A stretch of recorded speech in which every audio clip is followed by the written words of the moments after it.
আমি অ্যাডভোকেট পাগলা মারুফ ভাই, আমি রাশেদ ভাইয়ের রেজাজত, আমি চেয়ারম্যান ইলেকশন খেলবো। আপনাদের জন্য সবার জন্য দোয়া। আমি যদি মনে করো চেয়ারম্যান ইলেকশন আমাদের দিয়ে করান, আমি সুস্থ নির্বাচন চাই।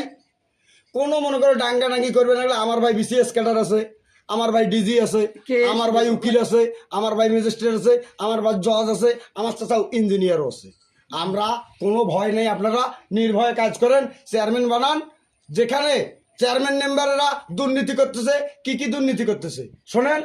এই যে পেটলি ভাতা নেয়, মাইরি কাটা টাকা নেয়, বয়স্ক ভাতা টাকা নেয়, এইলে আমরা কোনো টাকা স্বার্থ ছাড়াই আমরা ইউনিয়ন পরিষদ আইসেন।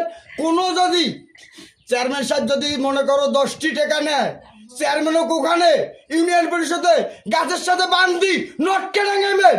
এইলে যদি নেয় কোনো যদি শোনেন, রাশেদ চেয়ারম্যানের রেজাজত বিপুল পাগলা মারো অ্যাডভোকেট।